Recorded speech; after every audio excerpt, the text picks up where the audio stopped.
नमस्कार मित्रों, Dzire point channel के इस नए वीडियो लेक्चर में मैं हूं अमित दुबे और हम क्लास 12th की फिजिक्स का फर्स्ट चैप्टर कर रहे हैं। ये वीडियो बहुत ज़्यादा आसान और बहुत लॉजिकल होने वाला है। मेरा ये प्रॉमिस है कि जब ये वीडियो खत्म होगा तो इस वीडियो में पढ़ाए गए सभी टॉपिक आपके लिए धुआं होने वाले हैं। दूसरी बात मैं ये कहना चाहूँगा कि मेरे वीडियोस थोड़े से लंबे होते हैं क्योंकि मेरा उद्देश्य यह होता है कि जो टॉपिक मैं पढ़ा रहा हूँ वो हमेशा के लिए आपको क्लियर हो जाए। आज के इस वीडियो में हम जिसका अध्ययन करेंगे वो है माध्यम का परावैद्युतांक। ये तो ऐसा टॉपिक है जिसको देखने के बाद दांतों को हार्ट अटैक आ जाता है।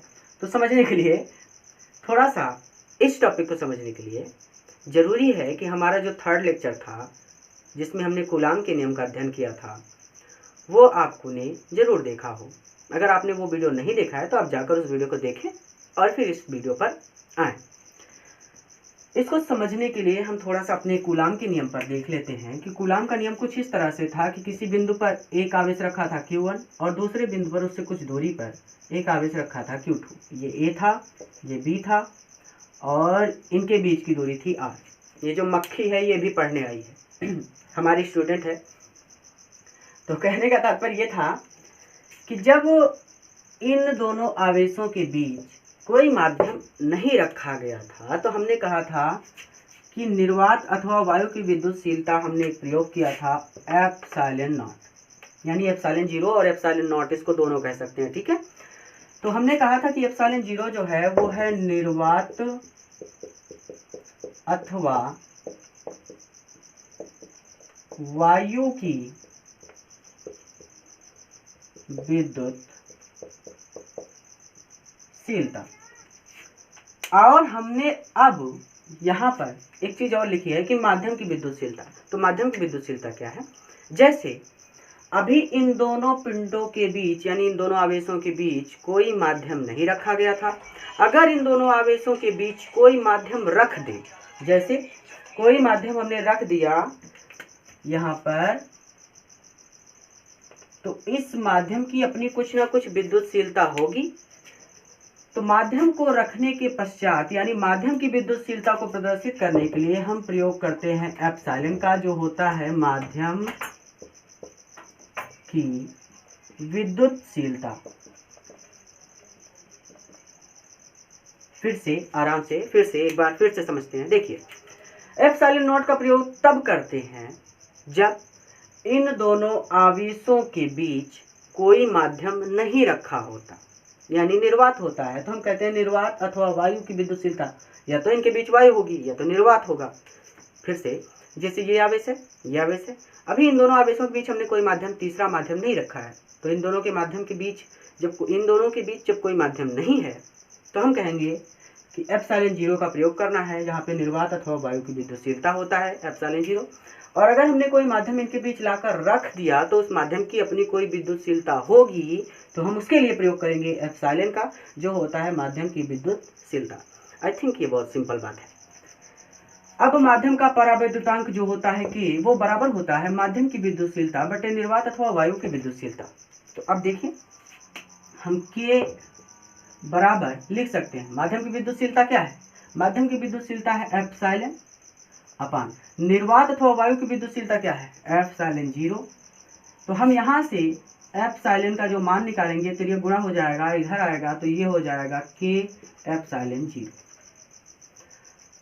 आई थिंक ये बहुत सिंपल बात है। अब थोड़ा सा एक अपना ब्रैकेट बनाते हैं कोष्ठक और यहाँ पर समझते हैं। थोड़ा सा हम चलते हैं कूलाम के नियम पर। कूलाम का नियम था F बराबर 1/4 पाई एप्सिलॉन 0 Q1 Q2 अपान R²। अब मैं समझाना क्या चाह रहा हूँ वो समझिए। एप्सिलॉन 0 हमने तब प्रयोग किया था जब इनके बीच कोई माध्यम नहीं रखा था। अब अगर कोई माध्यम रख दिया जाए, क्योंकि न्यूमेरिकल्स हमें ऐसे ही मिलेंगे, तो हम मान लेते हैं कि कोई माध्यम रखा गया और उस माध्यम की विद्युतशीलता लिख लीजिएगा अपना एप्सिलॉन है। तो अगर माध्यम की विद्युतशीलता एप्सिलॉन है तब क्या होगा? तब जब यही सूत्र होगा, ये हो जाएगा F बराबर 1/4 पाई, जहाँ पे एप्सिलॉन 0 था, अब वो माध्यम की विद्युतशीलता बदल गई है एप्सिलॉन में, तो ये हो जाएगा एप्सिलॉन, फिर हो जाएगा Q1 Q2 अपान R²। फिर से कुछ भी नहीं बदला है, जब इन दोनों के बीच कोई माध्यम नहीं रखा गया था तो हमने निर्वात अथवा वायु की विद्युतशीलता एप्सिलॉन 0 का प्रयोग किया था। अब हमने लाकर इनके बीच कोई माध्यम रख दिया है, तो हम भाई माध्यम रखेंगे तो उसका कुछ ना कुछ विद्युतशीलता होगी। हमने कहा कि जो माध्यम लाए उसकी विद्युतशीलता एप्सिलॉन है, तो एप्सिलॉन 0 तो खत्म हो गया। तो हम कह सकते हैं कि जहाँ पे एप्सिलॉन था वहाँ पे हम एप्सिलॉन लिख सकते हैं, सॉरी जहाँ पे एप्सिलॉन 0 था वहाँ पे हम एप्सिलॉन लिख सकते हैं। अब एप्सिलॉन का मान हम जानते हैं यहाँ से इस समीकरण से कि एप्सिलॉन बराबर होता है Q1, चूंकि एप्सिलॉन बराबर होता है के एप्सिलॉन 0 के, तो हम लिख सकते हैं कि F भी बराबर होगा 1/4 पाई, एप्सिलॉन का मान रख दिया तो के एप्सिलॉन 0 हो जाएगा। ये हो जाएगा Q1, ये हो जाएगा Q2/r²। तो ये समझने वाली बात थी। इस आधार पर हमें न्यूमेरिकल मिलेंगे और इस आधार पर भी मिलेंगे और इसका भी प्रयोग करना है। तो आपको तीनों सूत्र पता होने चाहिए। फिर से एक बार पूरा का पूरा रिकैप करते हैं। जब इन दोनों के बीच कोई माध्यम नहीं रखा गया तो निर्वात अथवा वायु की विद्युतशीलता का प्रयोग किया। जब इनके बीच कोई माध्यम लाकर रख दिया गया तो माध्यम की विद्युतशीलता के लिए एप्सिलॉन 0 का प्रयोग किया। अब हमने देखा कि जो माध्यम का परावैद्युतांक होता है वो बराबर होता है माध्यम की विद्युतशीलता बटे निर्वात अथवा वायु की विद्युतशीलता। अब हम कह सकते हैं कि के बराबर होगा माध्यम की विद्युतशीलता है एप्सिलॉन और निर्वात अथवा वायु की विद्युतशीलता है एप्सिलॉन 0, तो एप्सिलॉन/एप्सिलॉन 0। एप्सिलॉन का मान निकाला तो आया कि के एप्सिलॉन 0। हम सूत्र से जानते थे, पिछले वीडियो में हमने पढ़ा था कि यह बराबर होता है 1/4 पाई एप्सिलॉन 0 Q1 Q2/r²। ये तब होता है जब इनके बीच कोई माध्यम नहीं रखा जाता। लेकिन अगर कोई माध्यम लाकर रख दे और उसकी विद्युतशीलता एप्सिलॉन हो, तब ये सूत्र बदल जाता है, एप्सिलॉन हट जाता है और उसके स्थान पर आ जाता है एप्सिलॉन 0 हटकर आ जाता है एप्सिलॉन। अब हम जानते हैं कि एप्सिलॉन का मान होता है के एप्सिलॉन 0, तो हम एप्सिलॉन के स्थान पर लिख सकते हैं के एप्सिलॉन 0। तो यही सूत्र जो यहाँ पे था वो पलट गया और हुआ क्या, यह बराबर 1/4 पाई एप्सिलॉन 0 के Q1 Q2/r²। इस सूत्र में और इस सूत्र में लिखने का फायदा ये हुआ कि जब हमें माध्यम की विद्युतशीलता देगा तो हम इस सूत्र का प्रयोग करेंगे, और अगर हमें निर्वात अथवा वायु की विद्युतशीलता देके माध्यम का परावैद्युतांक दे दे तो हम इस सूत्र का प्रयोग कर सकते हैं। नहीं तो अपना ये वाला सूत्र तो बना ही है, ये तो घर की मुर्गी दाल बराबर है। तो आई थिंक ये आपको समझ में आया है। इसका स्क्रीनशॉट लीजिए, फिर अगले टॉपिक पर चलते हैं। अगला जो टॉपिक है वो है अध्यारोपण का सिद्धांत। अध्यारोपण का सिद्धांत कहता है कि यदि किसी निकाय में अनेक आवेश हों, निकाय मतलब सिस्टम, तो उसमें से किसी एक आवेश पर कई अन्य आवेशों के कारण बल उस आवेश पर लगे सभी बलों के वेक्टर योग के बराबर होता है। ये क्या बात हुई भाई, थोड़ा सा समझ लेते हैं। तो दैनिक एक एग्जांपल लेते हैं। जैसे एक बिल्ली हो और वो बिल्ली लगभग 10 कुत्तों से घिर गई हो, तो ऐसा तो है नहीं कि बिल्ली को केवल किसी एक कुत्ते से भय लगेगा। बिल्ली 10 के 10 कुत्तों से डरेगी, अर्थात वो सारे के सारे कुत्ते उस बिल्ली को डराएंगे। उसी तरह से अगर कोई सिस्टम हो हमारे पास जहाँ पर एक आवेश हो Q1 और इससे कुछ दूरी पर एक आवेश रखा गया हो Q2 और इससे फिर कुछ दूरी पर एक आवेश रखा गया हो Q3 और इसी तरह से बहुत सारे आवेश रखे गए हों, मान लीजिए Qn, तो ये सभी आवेश इस आवेश पर बल लगाएंगे। भाई अगर ये प्लस हुआ और ये सभी भी प्लस हुए तो ये सब इसको प्रतिकर्षित कर देंगे। अगर ये माइनस हुआ और ये सभी प्लस हुए तो ये सभी इसको आकर्षित करेंगे, यानी बल तो सभी लगाएंगे ना। अब बल कैसे लगेगा, थोड़ा सा बल लगने का तरीका भी समझ लेते हैं। पहले इसको समझ लेते हैं कि ये क्या कह रहे हैं। ये कह रहे हैं कि इस पर जो बल लगेगा, इस पर जो बल लगेगा F सदिश वेक्टर वो बराबर होगा।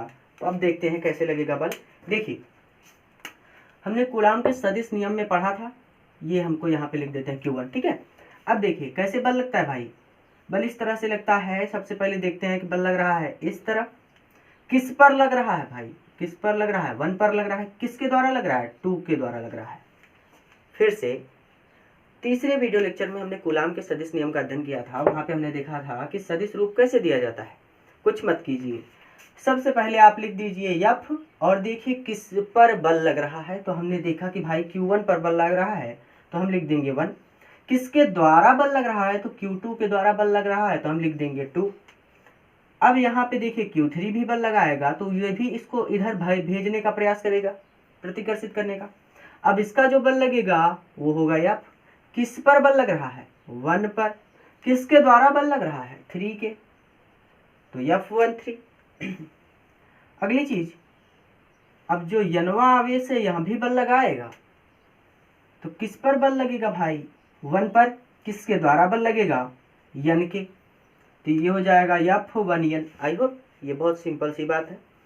अब इनका जो होगा बल वो सदिश वेक्टर के बराबर होगा, यानी F12 पहला बल प्लस दूसरा बल है F13, ऐसे ही डैश डैश करके बहुत सारे हो सकता है, प्लस करके F1n। आई थिंक ये बहुत सिंपल सी बात है, समझ में आ गया है। फिर से एक बार समझ लेते हैं ताकि कंफ्यूजन ना रहे। देखिए, एक आवेश है Q1 और उसको बहुत सारे आवेशों ने घेर रखा है, यानी उसके चारों तरफ बहुत सारे आवेश हैं। हम लिखते हैं ना कि 1 2 3 भाई डैश डैश डैश यन। यन का मतलब होता है बहुत सारे। अब जितनी हमकी आवश्यकता होगी उतने ले लेंगे। तो ये जो आवेश हैं ये सभी इस पर बल लगाएंगे। बल कैसे लगाएंगे, इसका मान निकालने का तरीका है कि जिस पर बल लग रहा है पहले उसको लिख दीजिए, फिर जिसके द्वारा बल लग रहा है उसको लिख दीजिए। तो हमने देखा कि Q1 पर बल लग रहा था, Q2 के द्वारा तो हमने लिखा F12। फिर हमने देखा कि Q3 भी बल लग रहा था Q1 पर, तो हमने लिखा F13। फिर हमने देखा कि Qn भी नहीं छोड़ रहा, ये भी बल लगा रहा है, क्योंकि मौके पर सब चौका मारते हैं, तो इसने हमने कहा कि F1n हो जाएगा। अब देखिए यह चीज हमें कहाँ से मिली, अध्यारोपण के सिद्धांत से। तो आइए F12, F13 और F1n का मान ज्ञात कर लेते हैं। कैसे मान ज्ञात करेंगे, सबसे पहले F12 का मान ज्ञात करते हैं। तो भाई सदिश रूप में ज्ञात करना है, सबको सदिश रूप दीजिए, ये सदिश रूप हो गया। अब सबको सदिश रूप देंगे तो ये हो जाएगा F12 सदिश बराबर, हम जानते हैं दो आवेशों के बीच लगने वाला बल वो होता है 1/4πε0। आवेश है Q1 Q2, यानी Q1 Q2 अपान, अब इनके बीच की दूरी, तो आइए इनके बीच की दूरी हम मान लेते हैं, इनके बीच की दूरी R21 है, R21 है। इसको मानने का फायदा ये है कि हमने आपको पिछली वीडियो में तरीका बताया था कि अगर ये F12 है तो दूरी को आप हमेशा 21 कर दीजिए, यानी देखिए बल किस तरफ लग रहा है, उस तरफ प्रयास कर रहा है ये वाला पिंड कि इसको उधर भेज दे, तो बल की दिशा भी इससे ज्ञात हो जाएगी, यानी दूरी हो गई R21 और उसका स्क्वायर होगा, ये हो गया स्क्वायर, ये तो परिणाम है। अब सदिश सिद्ध करने के लिए हमको दिशा देनी है, तो Q2 Q1 पर किस दिशा में बल लगा रहा है, देखिए इस दिशा में, यानी प्रयास कर रहा है कि उधर भाग जाए, यानी 2 से 1 की तरफ, 2 से 1 की तरफ। तो हमने R माना है 21, यानी 2 से 1, तो फायदा हुआ ना, तो हम लिख देंगे R21 और पहिना देंगे टोपा। तो F12 का मान आया। अब F21 का ज्ञात कर ले, F13 का ज्ञात करते हैं, तो F13 सदिश बराबर फिर वही 1/4πε0 Q1 और Q3, इस बार आवेश बदल गए तो Q1 और Q3 अपान, अब इनके बीच की दूरी हम मान लेते हैं, फिर से वही नियम, क्या 3 यानी R31।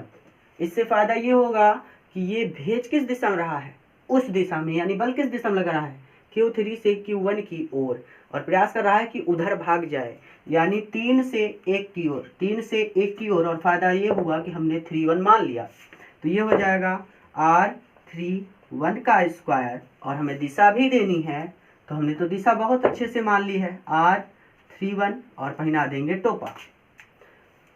अब हम ज्ञात करेंगे F1n का मान सदिश रूप में, तो भाई वही होगा 1/4πε0। आवेश कौन है, एक तो Qn है और एक है Q1, तो Q1 और Qn अपान, इनके बीच की दूरी क्या मानेंगे, हम कहते हैं इनके बीच की दूरी है Rn1। आई होप ये बात आपको समझ में आ रही, बार बार एक्सप्लेन कर रहा हूँ। देखिए Q1 को किस तरफ प्रतिकर्षित कर रहा है, ऊपर की तरफ प्रयास कर रहा है कि Q1 ऊपर भाग जाए, यानी Qn n से 1 की तरफ, n से 1 की तरफ। तो हमको ये मानने में फ़ायदा ये हो जा रहा है कि हम दिशा भी मान ले रहे हैं और दूरी का भी काम हो जा रहा है। तो ये हो गया Rn1, तो ये हो जाएगा, मार्कर चेंज करके लिख देता हूँ, Rn1 और दिशा देनी होगी तो Rn1, यहाँ पे स्क्वायर और यहाँ पे टोपा। तो आई थिंक ये बात समझ में आई। अब हम इसको इस रूप में व्यवस्थित कर देते हैं, बस हमारा काम खत्म, अध्यारोपण का सिद्धांत खत्म। तो अब देखिए इस चीज को हम इस रूप में व्यवस्थित करते हैं, तो ये जो होगा बराबर करके आएगा, इस रूप में लिख रहे हैं, बराबर को हटा दे दीजिए। चलिए F12 का मान रख दिया, F13 का मान रख दिया और F1n का मान रख दिया, यानी सबका मान रखते हैं। तो मान रखने से पहले हम देखते हैं कि सबके पास 1/4πε0 1/4πε0 1/4πε0 सबके पास है, तो कॉमन ले लेते हैं। तो हम 1/4πε0 कॉमन ले लिया। अब अंदर बचेगा क्या, अंदर बचेगा Q1 Q2 अपान, यानी Q1 Q2 अपान R21 का स्क्वायर और दिशा होगी R21 के ऊपर टोपी, फिर प्लस। अब 13 का मान हमने इसको कॉमन ले लिया, बचा क्या, Q1 Q3 अपान R31 का स्क्वायर और हो जाएगा R31 के ऊपर टोपी, फिर डैश डैश डैश, क्योंकि बहुत सारे आवेश हो सकते हैं। अब n का मान क्या है भाई, F1 का मान क्या है, 1/4π हमने कॉमन ले रखा है, बचा क्या है, Q1 Qn अपान Rn1 का स्क्वायर Rn1 के ऊपर टोपी, और इस तरह से ब्रैकेट बंद, और यही हो जाएगा अध्यारोपण का सिद्धांत। आई थिंक समझ में आया है, बहुत आसान था, कुछ भी नहीं था। फिर से एक बार देख लेते हैं। आई होप ये तो समझ में आया है। ये चीज़ क्या हुई फिर से बताता हूँ। F सदिश वेक्टर बराबर हो गया F12 plus F13 dash dash dash F1n। ये हमको दिया था अध्यारोपण के सिद्धांत में। हमने क्या किया कि पहले F12 का मान निकाला, फिर हमने F13 का मान निकाला, फिर F1n का मान निकाला, और फिर इन सभी के मान को उठाकर इस सूत्र में रख दिया, यानी समीकरण, मान लेते हैं इसको समीकरण 1। हमने समीकरण 1 में मान रख दिया, और उसके बाद जो हमें प्राप्त हुआ F12 F13 प्लस F1n के रूप में, वो ये था। अब सभी में 1/4πε0 कॉमन था, इसलिए हमने इसको बाहर निकाल लिया, जो बचा उसे लिख दिया। तो आप इसका स्क्रीनशॉट ले लीजिए, ये अलग है, ये चीज़ अलग है, और ये हमने मान निकाला है। तो आप स्क्रीनशॉट ले लीजिए, एक बार इस पर प्रयास कर लीजिएगा, ये क्लियर हो जाएगा। चलिए अगले टॉपिक पर चलते हैं। हमारा अगला टॉपिक है विद्युत क्षेत्र। थोड़ा सा इम्पॉर्टेंट है, इसलिए इस तरह से हम इसको समझेंगे। देखिए, विद्युत क्षेत्र को समझने के लिए सबसे पहले मैं आपको एक कहानी सुनाता हूँ। जैसे ये आपका घर है, और इस समय घर में पिताश्री उपस्थित हैं, और आप रात के 12 PM यानी 12 बजे कहीं से पार्टी करके वापस आ रहे हैं। पूरे रास्ते से आप चले आएंगे, कोई फ़र्क आपको नहीं पड़ेगा, लेकिन जैसे ही आप घर पहुंचेंगे, आपके मन में भय उत्पन्न हो जाएगा कि अब रात के 12 बज रहे हैं, और तो और पिताजी घर पर हैं। अगर मैं घर जाता हूं और मैं कोई अच्छा बहाना नहीं बनाता हूं, तो हो सकता है मुझे मार भी पड़े ना। यानी आपके मन में पिताजी का भय उत्पन्न हो गया। ये भय जब आप घर पहुंचे तभी उत्पन्न हुआ, कहीं पर बाहर थे तब आप अपने दोस्तों के साथ मज़े से चले आ रहे थे। तो इस कहानी को थोड़ा सा इस तरह से समझें कि जैसे हम कोई आवेश रख देते हैं, मान लेते हैं ये बिंदु A है, और इस पर कोई बड़ा सा आवेश प्लस Q रख देते हैं, तो ये क्या करता है, ये भी अपने चारों तरफ एक घर बना लेता है। जैसे पिताजी अपना घर बना लेते हैं, उसी तरह से ये भी अपने चारों तरफ एक घर बना लेता है, हम जिसे कहते हैं विद्युत क्षेत्र। किसका, इस प्लस Q आवेश का।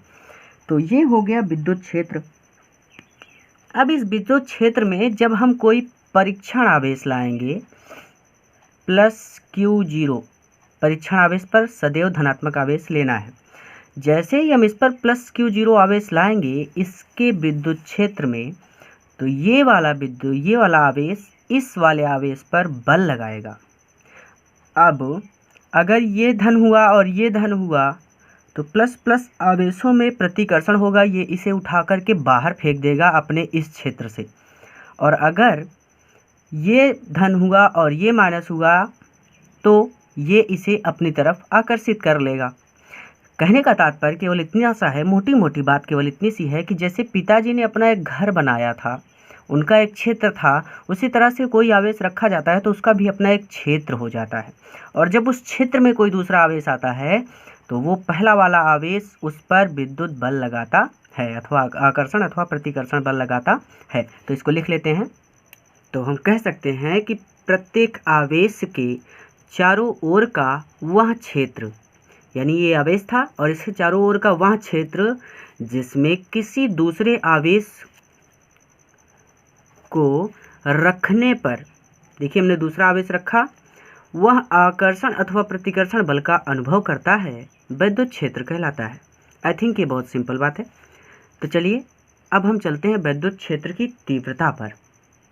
अब हम विद्युत क्षेत्र की तीव्रता कैसे ज्ञात करेंगे इसे देखते हैं। देखिए विद्युत क्षेत्र की जो तीव्रता होती है वो इस तरह से होती है कि विद्युत क्षेत्र में किसी बिंदु पर रखे परीक्षण आवेश पर लगने वाले बल तथा परीक्षण आवेश Q0, क्योंकि परीक्षण आवेश Q0 ही है, कि निष्पत्ति को उस बिंदु पर विद्युत क्षेत्र की तीव्रता कहते हैं। यानी हम इसे ऐसे कह सकते हैं कि विद्युत क्षेत्र की तीव्रता को हम प्रदर्शित करते हैं E से।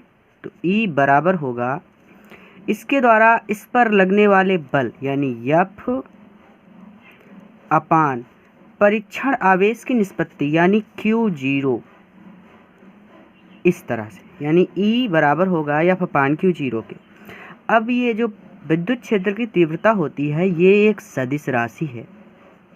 आप जानते हैं जो राशियां सदिश राशि होती हैं उन पर ऐसे तीर बनाया जाता है। तो अब अगर हम कहते हैं कि सदिश राशि है तो मन में एक प्रश्न तुरंत आ जाता है कि अगर सदिश राशि है तो इसकी दिशा भी बताइए।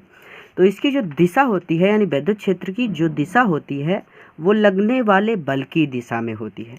इधर देखिए ये जो है ये प्लस आवेश है और ये आवेश भी प्लस है, तो जाहिर सी बात है कि समान आवेश एक दूसरे को प्रतिकर्षित करते हैं, अपने पास ना बुला के ये इसे दूर भेजने का प्रयास करेगा। यानी बल किस दिशा में लगाएगा, इस दिशा में। यानी बल अगर इस दिशा में लग रहा है तो विद्युत क्षेत्र की भी जो दिशा होगी, सॉरी पेन नहीं चल रही, यही दिशा होगी। यानी जिस तरफ बल लगेगा उसी तरफ विद्युत क्षेत्र की दिशा होगी। अब देखिए अगर इसका मात्रक ज्ञात करना हो, यहाँ से मात्रक ज्ञात करते हैं, E बराबर होता है F अपान Q0, तो E बराबर हो जाएगा मात्रक F का मात्रक यानी न्यूटन, और आवेश का मात्रक क्या होता है, आवेश का मात्रक होता है कूलाम। चलिए अब हम विद्युत क्षेत्र की तीव्रता का सूत्र ज्ञात कर लेते हैं। आप स्क्रीनशॉट ले लीजिएगा उसका। सूत्र ज्ञात करने के लिए सबसे पहले हम मान लेते हैं कि यहाँ पर कोई बिंदु है A जिस पर प्लस Q आवेश रखा है और इससे